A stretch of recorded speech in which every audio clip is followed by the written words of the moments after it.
Bismillahirrahmanirrahim. Assalamualaikum warahmatullahi wabarakatuh. Alhamdulillah wa syukurillah wassalatu wassalamu ala rasulillah wa ala alihi washabihi wa bawalah. Masyaallah kana wa la yusyrikun ala haula wa la quwwata illa billah. Bapak Ibu rahmati Allah, terima kasih masih bersama kami bertahan setelah salat Isya ini. Saya mendengar kalau kajian biasanya sampai Isya, Pak ya. Setelah Isya bubar. Ini saya mengucapkan terima kasih Bapak Ibu masih bertahan dalam kajian ini dan kami mohon maaf melanjutkan kembali Bapak Ibu. Gak apa-apa kami lanjutkan Pak ya. Baik.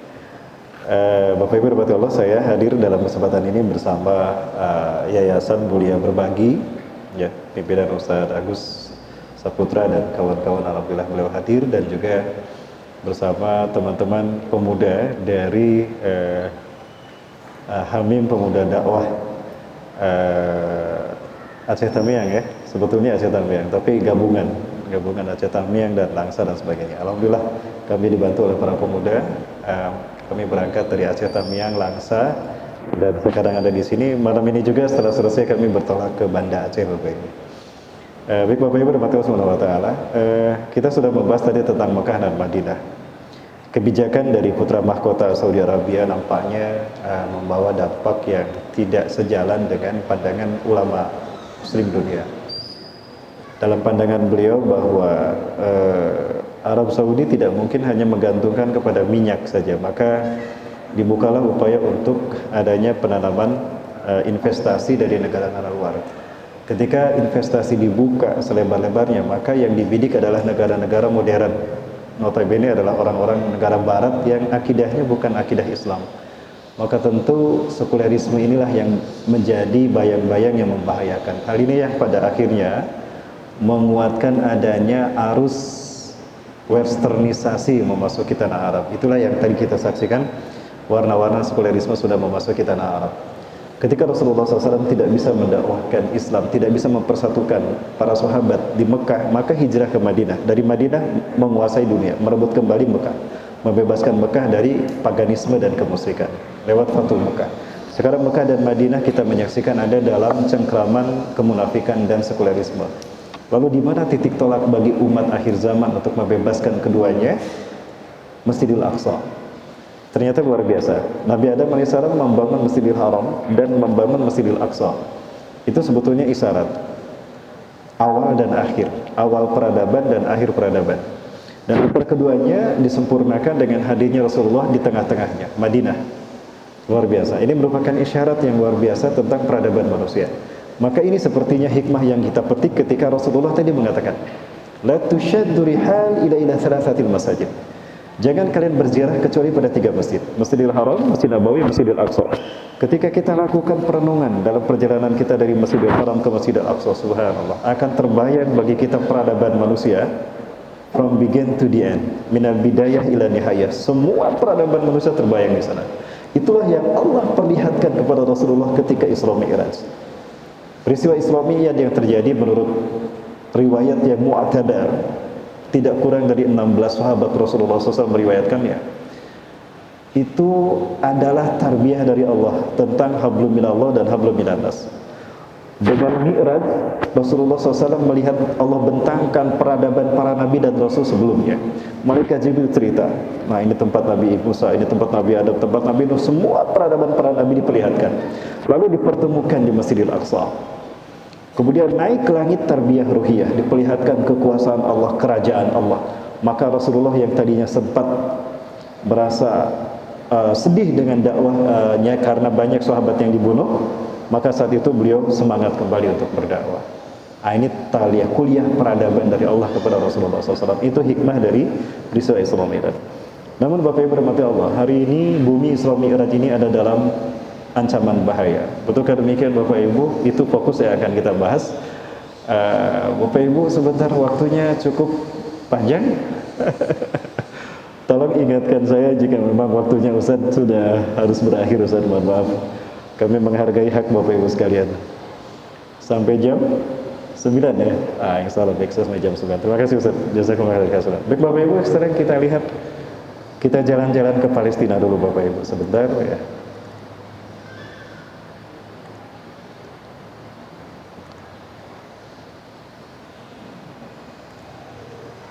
Palestina adalah jantung dunia, Bapak Ibu. Kalau kita lihat dalam teori jantung dunia, the heart of the world, ya Palestina memang berada di jantung dunia. Palestina itu adalah satu negara dari 4 negara yang berada di Syam. Sebetulnya ada 5 negara. Ada Gaza di tengah-tengah, ada Palestina, ada Suriah, ada Jordan, ada Suriah, ada Libanon. Dulu ada 5. Namun di zaman Nabi Lut, Gorzagor dibenamkan Allah. Tempat di mana terdapatnya kaum Sodomi, kaum An-Liwat, yaitu Sodom dan Gomora. Ibu kotanya adalah Sodom. Disitulah Allah mengutus Nabi Lut keponakan Nabi Ibrahim untuk mendakwahi mereka. Tapi mereka tidak beriman pada Allah. Fafasaqa fiha, maka mereka memaksiati Allah dan mengingkari dakwah Nabi Lut. Maka Allah azab mereka, ditenggelamkan sehingga terciptalah laut mati. Tadinya tidak ada laut, Bapak Ibu. Nah, maka yang tersisa wilayah Syam. Dulu namanya Syam. Syam ini diambil dari nama putra kedua Nabi Nuh alaihissalam. Ketika Nabi Nuh terdampar di Bukit Judi, manusia yang ada di muka bumi adalah manusia yang ada dalam perahu Nabi Nuh alaihissalam. Nah, Nabi Nuh punya 4 anak laki-laki. Yang pertama bernama Yafis, yang kedua bernama Syam, yang ketiga bernama Ham, yang keempat bernama Kan'an. Kan'an tidak beriman dan dia mati dalam keadaan diazab Allah tenggelam. Maka yang tersisa 3 dan tiga-tiganya beriman. Pasca mendarat di Bukit Judi, Yafis mengembara ke atas, maka melahirkan bangsa Eropa. Syam agak ke bawah sedikit dari Turki, maka melahirkan wilayah Syam yang sekarang oleh Barat pasca runtuhnya Turki Utsmani dalam perjanjian Sykes-Picot 1916 dipecah menjadi 4 negara. Palestina, Jordan diokupasi, diakuisisi oleh Inggris. Suriah dan Libanon diambil oleh Prancis. Sejak saat itulah pembantaian terhadap umat Islam terjadi, Bapak Ibu. Nah, adapun Ham, putra yang ketiga ke bawah, melahirkan Mesir dan Afrika. Lalu kita Asia ini keturunan dari siapa, Bapak Ibu? Keturunan campuran kayaknya ya. Karena kita Bhinneka Tunggal Ika, beragam macam. Baik Bapak Ibu mati Allah. Nah, wilayah itu diberikan nama Syam. Di zaman Rasulullah Syam. Kapan disebut Palestina? Nama Palestina ini diambil dari sebuah perahu di abad ke-13 yang terdampar di perairan Palestina. Perahu itu bertuliskan huruf Arab Fa, Lam, Sin, To. Maka orang-orang mengenal wilayah itu dengan nama Filistin. Sampai hari ini dikenal dengan nama Palestina. Baik Bapak Ibu, inilah dia Palestina. Bumi Isra Mi'rajnya pada Nabi SAW. Zionis Yahudi ingin menguasai dunia. Ketika dia datang ke Sultan yang terakhir dari Sultan Utsmani, Sultan Abdul Hamid, Theodor Herzl, bapak Zionisme pertama dunia, berkata, Anda menguasai 2/3 dunia. Anda menyaksikan kami bangsa Yahudi, kami nomaden, kami tidak punya negara sejak berabad-abad silam.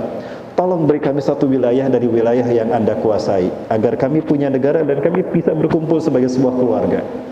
Sebetulnya Sultan Abdul Hamid ingin memberikan wilayah kepada mereka, bangsa Yahudi, sebagaimana bangsa Yahudi yang di Tesalonika, Yunani dikasih tanah. Tapi ternyata pinter ya, Theodor Herzl mengatakan, aku meminta Palestina. Ya, dalam teori jantung dunia, menguasai Palestina berarti menguasai dunia. Karena Palestina menghubungkan semua benua yang ada di dunia. Menghubungkan benua Afrika, Eropa, dan Asia. Menguasai Palestina berarti menguasai dunia. Sultan Abdul Hamid cerdas. Yahudi meminta Palestina berarti dia ingin menguasai dunia. Maka Sultan Abdul Hamid mengatakan, demi Allah, Palestina bukan milik umat Islam Palestina saja, tapi dia milik umat Islam dunia. Sejengkal pun tidak akan aku pernah berikan, walaupun kalian membayar dengan harga mahal. Lebih baik aku menusuk kepalaku dengan besi panas daripada aku kehilangan tanah Palestina diambil oleh kalian. Artinya ditolak. Maka sejak saat itulah Turki Utsmani dihancurkan dengan strategi yang kemudian dikenal dengan Protocol of Zion. Bapak Ibu rahmatullah. Itu barangkali. Nah kemudian Bapak Ibu rahmatullah, itu kemudian kenapa Palestina dikatakan jantung dunia. Bapak Ibu, kita bercepat. Ini adalah perairan yang berada di Laut Tengah, ya, Laut Tengah yang langsung berbatasan dengan wilayah Palestina, Libanon, sampai ke Turki. Kita percepat. Ini Sungai Jordan. Di sini pernah tinggal Nabi Yahya dan Nabi Zakaria. Sungai Jordan ini berasal airnya dari sumber mata air Danau Tiberias.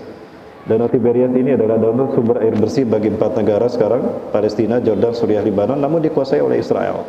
Rasulullah SAW bersabda, apabila air ini kering, danau ini kering, maka di saat itulah Dajjal akan muncul. Ciri-ciri Dajjal muncul, danau ini kering.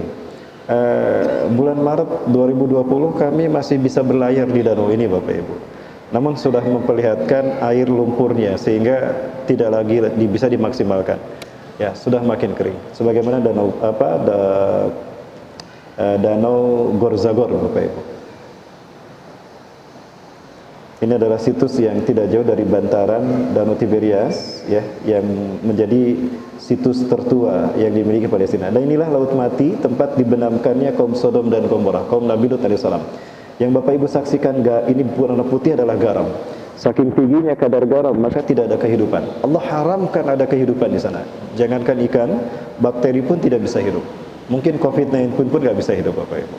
Nah, maka laut inilah dinamakan Laut Mati. Dulu tidak ada laut tapi setinggi ini dulu. Disinilah Allah benamkan kaum Sodom dan Gomora. Sodom ibu kota Gorzagor, Gomora tetangganya. Sama-sama pelaku LGBT. Digoncangkan, diangkat ke langit, dibalikan, dibenamkan, lalu ditimpali dengan batu yang menyala. Fantornahum bihijratim min sijil mangdud. Lalu gunung-gunung yang bergaram itu ditimpakan. Hari ini menjadi tempat paling rendah di muka bumi, 300 meter di bawah permukaan air laut. Tidak ada kehidupan di sana, maka dinamakan Laut Mati.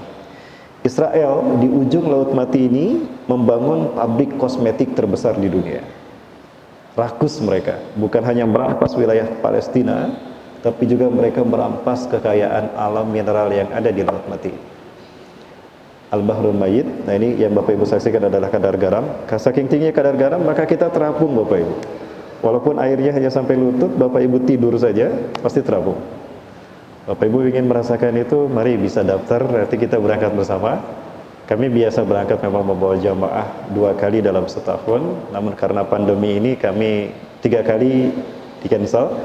Namun sudah dapat berita yang insya Allah Idul Adha kita berangkat kembali ke Palestina, Mesir, Jordan, berakhir di Mekah, Madinah. Kita studi peradaban di sana. Nah, inilah tempat yang tersisa dari peninggalan Nabi Lut alaihissalam. Apakah ini rumah di mana dulu Nabi Lut tinggal bersama keluarganya dan kaum yang beriman? Wallahu a'lam bishawab. Ini namanya bernama Masada. Ya, cukup melelahkan, tetapi ketika di atas indah luar biasa pemandangan bumi Syam. Tidak jauh dari sini terdapat Madain Soleh. Ini Madain Soleh. Di Madain Soleh kita bisa melihat petilasan kaum 'Ad dan kaum Tsamud, umat Nabi Hud dan Nabi Soleh. Mereka adalah bangsa Arab yang bersifat nomaden dan mereka memiliki keahlian memahat gunung batu menjadi istana. Makanya mereka disebut Anbat, kaum Nabatian. Anbat artinya memahat gunung batu menjadi istana. Istana yang Bapak Ibu saksikan dulunya adalah gunung batu sampai ke Petra. Ya, Allah mengabadikan mereka dalam surat Al-Buruj. Ibu kota mereka Iram. Iram adatil imad allati lam yukhlaq mithluha fil bilad. Saya minta izin melanjut Pak Wakil. Barakallah. Bapak Ibu yang dimata Allah, inilah Bukit Zaitun. Ya, di Bukit Zaitun inilah terdapatnya kuburan Abu Ayyub Al-Ansari, sahabat Rasulullah SAW yang sempat akan membebaskan bumi Syam. Dan kita bisa menyaksikan dinding apartheid. Nah, ini Bapak Ibu bisa saksikan, ini dinding apartheid yang dibangun oleh Zionis Israel sejauh 715 km panjangnya. Tingginya 8 meter dan lebarnya 1 meter lebih, memisahkan Palestina dan Israel. Dari Bukit Zaitun inilah kita bisa menyaksikan bumi Isra Mi'raj. Nah, kita menyebutnya Al-Quds, tapi Israel menyebutnya Yerusalem.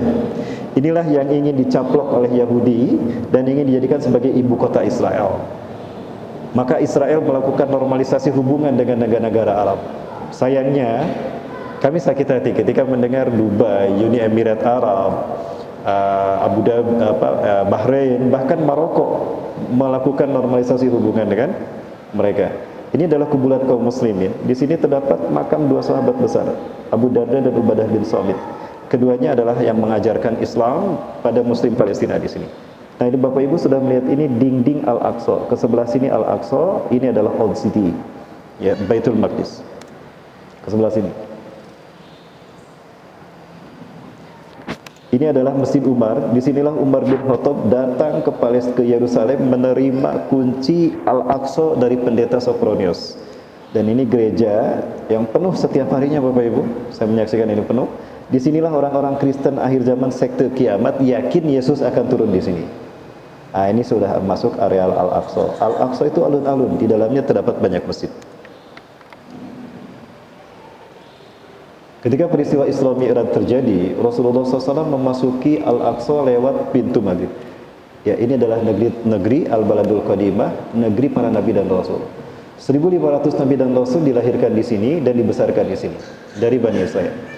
Rasulullah SAW ketika Isra Mi'raj masuk lewat pintu ini, Bapak Ibu. Inilah dinding satu-satunya yang tersisa dari istana Nabi Daud dan Nabi Sulaiman. Tingginya 50 meter. Sekarang orang-orang Yahudi menjadikannya sebagai dinding ratapan, Wailing Wall. Ya. Rasulullah SAW masuk ke sini, buraqnya ditambatkan di sini dan belum menamakannya Haitul Buraq, dinding buraq. Tingginya 50 meter. Zionis Yahudi sampai hari ini, Bapak Ibu, mereka melakukan ekskavasi, makanya ini dibenteng, yang maksudnya dimanfaatkan. Mereka melubangi ini sampai banyak terowongan, kurang lebih ada 300 terowongan berada di bawah dasar Masjidil Aqsa. Tujuannya apa? Mereka ingin menghancurkan kiblat kita yang pertama, dan akan mereka ganti dengan Solomon Temple, lalu mereka dirikan istana Dajjal. Seperti apa Solomon Temple yang mereka rencanakan? Ada banyak maket yang saya temukan, saya pelajari dari perjanjian Amerika dan Israel, dan yang paling disepakati oleh mereka, Bapak Ibu, adalah maket yang satu ini. Nampaknya kecenderungannya ke maket seperti ini. Bapak Ibu, ini adalah kiblat kita yang pertama.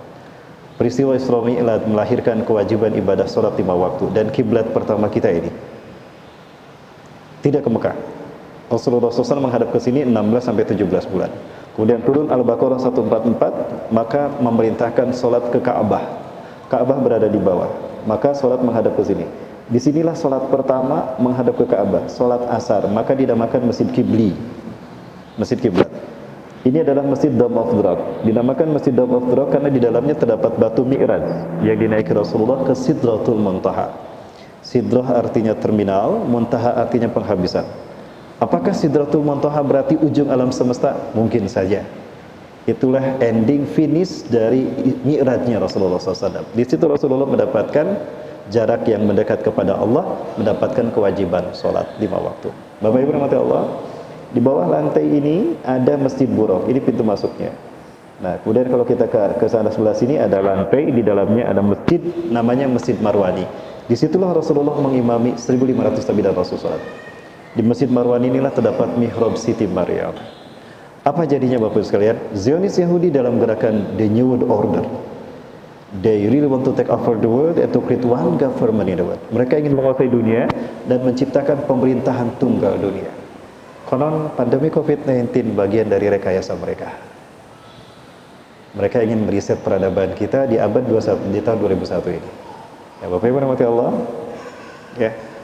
Mereka sepakat akan menghancurkan kiblat kita yang pertama dan akan mereka ganti dengan Solomon Temple. Inilah salah satu market yang disepakati nomor 1 untuk menggantikan Solomon Temple. Istana yang mereka persiapkan untuk Mesayah. Mesayah bagi Yahudi, Dajjal bagi kita. Kalau ini berdiri, maka mereka menang dan kita umat Islam kalah. Inilah peta peradaban The New World Order yang mereka inginkan. Segitiga dalam filosofi agama Ardi, agama yang lahir dari akal budi manusia, menjadikan segitiga ini sebagai simbol Tuhan. Iblis, Ajazil, dia tinggal di langit dan dia ingin menguasai dunia. Dia jadikan segitiga ini menjadi simbolnya ke bawah. Dajjal, dia ingin berkuasa sebagai penguasa langit. Dia pun menggunakan segitiga mengatah ke atas. Qadarullah, Allah pertemukan Ajazil dan Samiri, Iblis dan Dajjal di segitiga Bermuda.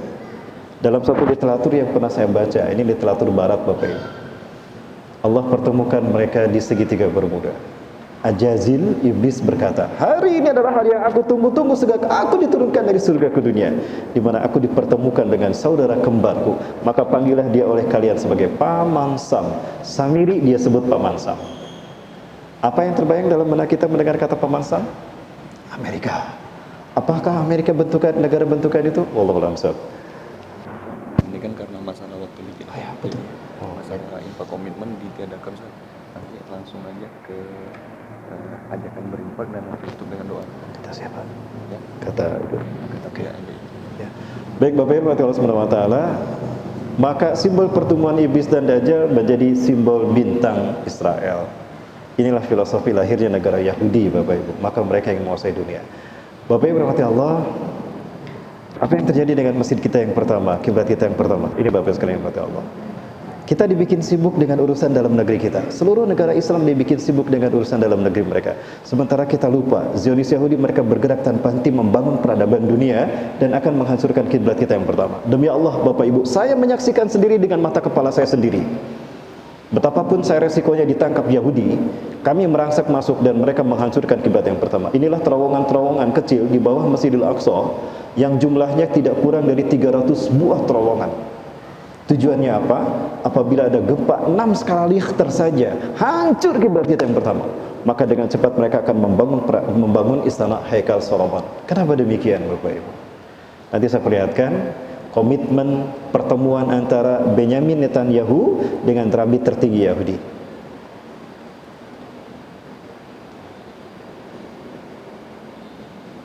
Hanya dengan meneteskan air mata, kami dan para jamaah menyaksikan, dan saya sampaikan Bapak Ibu, itulah kebiadaban anak cucu babi dan kera.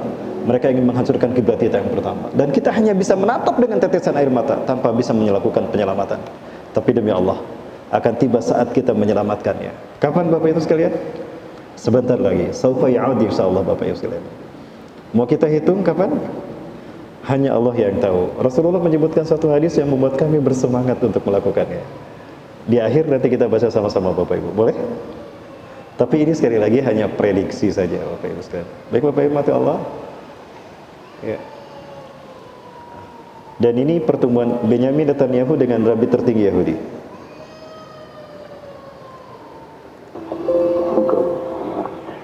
משהו לא יאות, וגם משהו שעדיין משאיר ליבו, אז לקחתי משהו למה ידיעתו. Mohon maaf ada suaranya Bapak Ibu sekalian untuk membuktikan apa yang mereka percakapkan. Bapak Ibu mati Allah SWT. Saya heran kenapa mereka begitu bangga masuk ke Masjidil Aqsa. Ternyata Bapak Ibu sekalian, ini yang membuat mereka bangga. Menurut keyakinan mereka, Zionis Yahudi, isyarat kalau Dajjal, Mesayah Tuhan yang mereka tunggu-tunggu akan datang apabila sapi jantan lahir. Apabila lahir sapi jantan berwarna merah semuanya, sempurna tanpa cacat, itu isyarat Mesayah akan datang. Allah memberikan istijrat Bapak Ibu. Hari ini sapinya sudah ada, red heifer. Ini sapinya saya perlihatkan pada Bapak Ibu sekalian. Years we've been waiting for a perfect red heifer, a paraduma. You know, people think that finding a real red heifer is impossible, but the truth is there are thousands of red cows throughout the world. Inilah sapinya Bapak Ibu. Sampai lembaga-lembaga ahli peternakan, ahli hewan itu melakukan penelitian dari seluruh dunia bahwa betul sapi ini tidak memiliki cacat. Inilah sapi yang akan mereka korbankan untuk Mesayah. Sapi ini lahir berarti telah dekat kemunculan Mesayah. Sekali lagi Bapak Ibu, Mesayah bagi mereka, Yesus Kristus bagi orang Kristen, Dajjal bagi kita. Ini yang kami bahas di Aceh Tamiang dan di Langsa kemarin. Sejarah kapan munculnya iblis dan Dajjal Bapak Ibu. Inilah kami kenapa konsen di sini Bapak Ibu, karena kita akan menghadapi mereka dan pertarungan itu tidak lama lagi. Bapak Ibu dirahmati Allah, maka itu yang mereka lakukan. Yang kedua yang mereka lakukan adalah mereka bumi hanguskan Muslim Palestina. Ini yang tidak bisa kami halang-halangi Bapak Ibu, dalam arti penderitaan yang bisa kita saksikan, yang dialami oleh saudara kita kaum muslimin.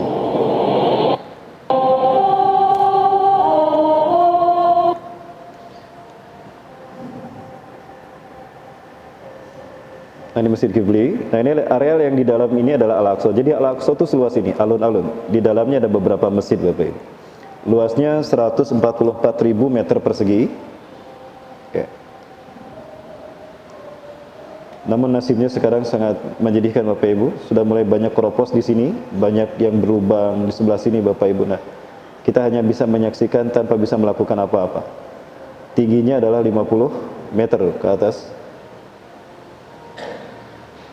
Nah, sebelah sini ada Bukit Zion. Dari Masjid Qibli ke arah sini, barat daya itu Bukit Zion. Bukit yang diyakini Mesayah akan turun di situ. Maka dibuatlah gerakan Zionisme internasional. Zionisme adalah paham kembali ke Bukit Zion. Jabal Suhiyun, itu bahasa Arabnya. Bapak Ibu, dan inilah yang terjadi pada saudara-saudara kita kaum muslimin. Mereka dihalangi dan tidak boleh melaksanakan sholat berjamaah di sini.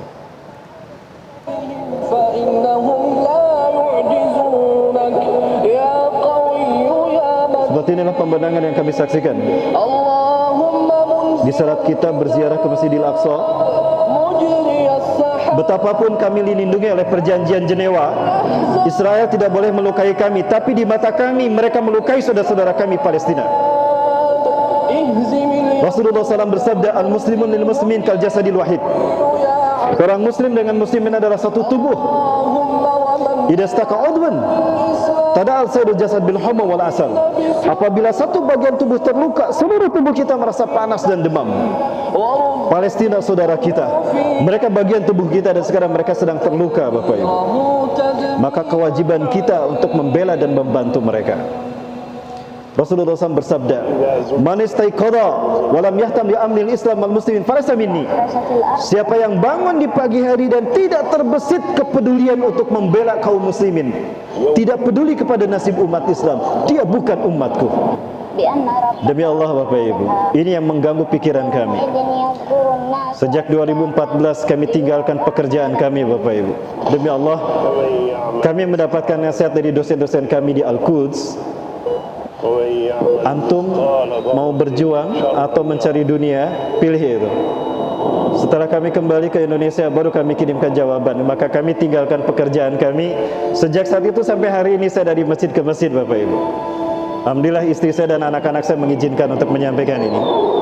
Ini pesan dari beberapa syekh kami yang juga sudah syahid. Di antaranya Syekh Nizarayan, dibantai oleh Yahudi pada tahun 2008. 14 hari Gaza dibantai. 1.250 kaum muslimin meninggal, 700 anak-anak Bapak Ibu. Ini yang Bapak Ibu saksikan. Apakah mereka bukan anak-anak kita? Mereka muslim saudara kita. Hati-hati jika kita tidak peduli kepada urusan mereka. Begitu hebat Yahudi menghancurkan kita umat Islam.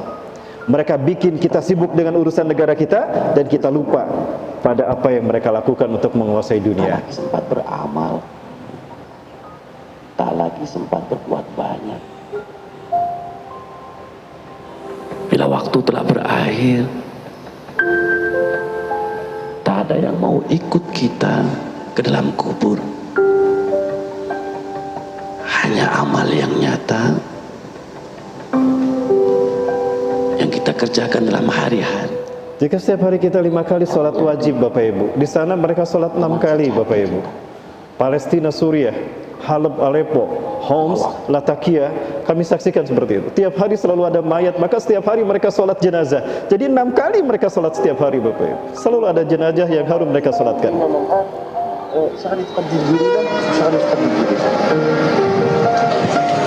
أحكي لشاعر شو صنع شو شام دايم مسلم صالح بداوي مسلم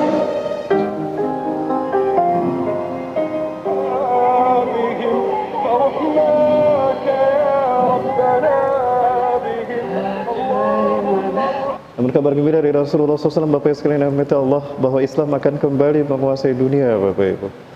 Baik, mohon maaf Bapak Ibu sekalian, kami perlihatkan sesuatu yang membuat kami bangga menjadi Muslim Indonesia Bapak Ibu. Ada satu hadis yang membuat kami bersemangat kembali Bapak Ibu sekalian. Nah, di dalam hadis Sahih Muslim Syarah Syekh An-Nawawi saya temukan hadis ini. Anna Thauban hadasahu, bahwa Thauban bercerita annahu sami'a Rasulullah sallallahu alaihi wasallam yaqul, beliau mendengar Rasulullah SAW bersabda, "Inna rabbi zawaliyal ardh." Sesungguhnya Allah Tuhanku melipatkan bumi ini untukku. Allah membentangkan bumi dari barat hingga ke timur. Hatta ra'aitu masyariqaha wa magharibaha, sehingga aku melihat kekayaannya terbentang dari timur hingga ke barat dunia. Wa'tani al-kanzaini, dan Allah memberikan kepadaku 2 pusaka. Al-ahmar wal abyad, pusaka merah dan pusaka putih. Sekali lagi Bapak Ibu, Rasulullah SAW menyebutkan wa'atani al-kanzain, dan Allah memberikan padaku 2 pusaka, al-ahmar wal abyad, pusaka merah dan pusaka putih. Setelah itu Rasulullah bersabda, wa anna ummati, dan sungguh umatku, saya belum mulkuha, akan kembali kekuasaannya, mazawaliya minha, umat Islam akan kembali menguasai dunia. Bapak Ibu dirahmati Allah Subhanahu wa taala. Sejak Rasulullah SAW sampai kepada Turki Utsmani 1924,